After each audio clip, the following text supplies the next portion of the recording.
What's up guys? So nandito nga pala ako ngayon sa province namin sa Quezon at i-share ko sa inyo ang simple solar setup na ginawa ko. Kaya tara, let's go!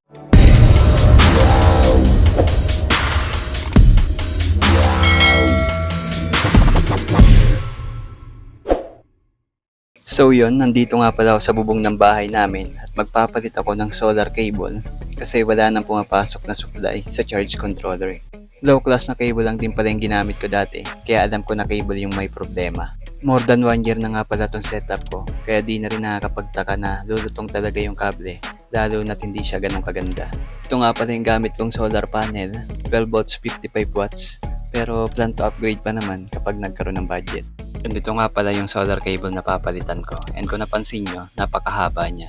And alam ko rin na possible yung voltage drop kasi nga mahaba yung wire na nagamit. Nasa kabilang side din kasi yung facing ng araw kaya naisipan kong doon ilagay yung solar panel. Yan kung makikita nyo, ito yung dugtungan ng MC4 connector.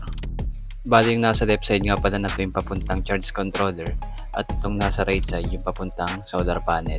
Dalawang MC4 connector kasi yung nakalagay dati dyan, pero dahil nga sa init ng araw, lumutong na kaya tinanggal ko na lang.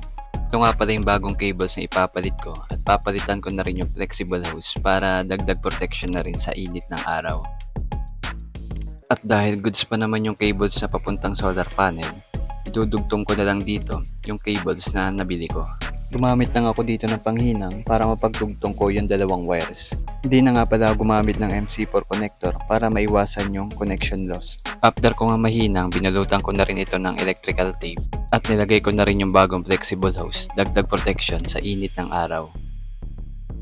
Okay, dito na tayo sa setup ko. At katulad nga sinabi ko, napakasimple lang niya, di ba? Ito na nga pala yung bagong cables na in-install ko. And kinonect ko na rin siya sa terminal papuntang charge controller. At kung makikita nyo, meron na siyang supply na 19.4 volts galing sa solar panel. And dito nga, trinay kong i-open ang switch ng battery at sinunod ko na rin ang switch ng solar panel.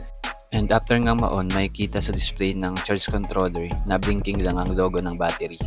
Possible kasing hindi ma-detect or na-over-discharge ang battery since almost 1 month siyang hindi nakapag-charge. Dalawang 16AH na gel type battery nga pala yung gamit ko dito na naka-parallel connection. At para ma-check ang voltage ng battery, gumamit lang ako dito ng multimeter. And as for checking, meron na lang siyang 1.7 volts. So confirm na sira na talaga ang battery. Pero okay na rin for more than 1 year na nagamit. Pero para ma-confirm na gumagana ng maayos ang setup ko, at para ma-share ko na rin sa inyo, gumawa na lang muna ako dito ng 3S na 18650 battery. At after ko may connect ang battery, inopen ko agad ang switch. And as you can see, na-detect agad siya at meron pa siyang 12.1 volts. At after nyan, in-on ko na rin ang switch ng solar panel. At dito, kung mapapansin nyo, nag-charge na ng maayos yung battery.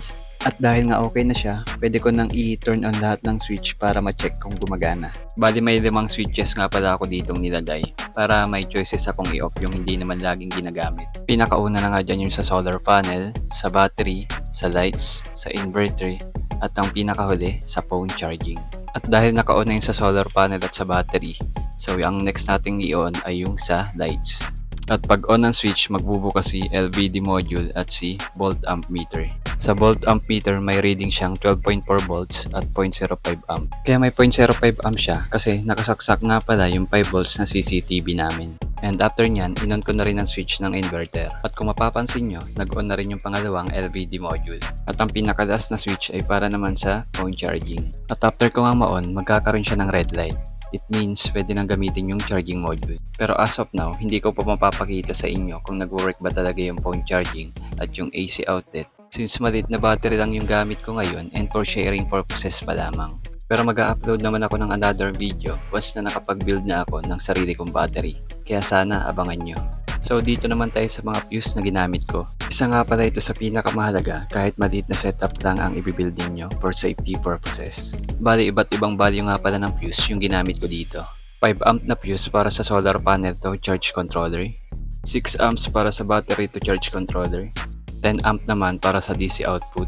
And 30 amp para sa battery to inverter. From inverter output to AC outlet, nilagyan ko siya ng 2 amp na AC breaker. Regarding nga pala sa charge controller na ginamit ko, ito nga pala yung green-white na version na supported ang lithium-ion batteries. Bali nung dumating kayo sa akin yan, wala na talaga yung green sticker niya, pero nag-charge naman ng maayos. At itong gel type battery nga na to is napupul niya ng 12 PM kapag tirik ang araw. At dito sa LVD ng inverter, naglagay din ako ng 100 amp mechanical relay kasi 10 amp lang ang nakalagay sa board ng LVD module. At ang gamit ko inverter dito ay Posca brand na 1500 watts. So yun lang, sana ay nagkaroon ng idea yung mga beginners dyan na katulad ko na gusto ring mag-build ng sarili nilang setup. Kaya kung nagustuhan mo ang video ko, paklik ng subscribe at pahit na rin ng notification bell icon para updated ka sa mga bagong DIY videos na i-upload ko. And hanggang dito na lang muna. Bye bye!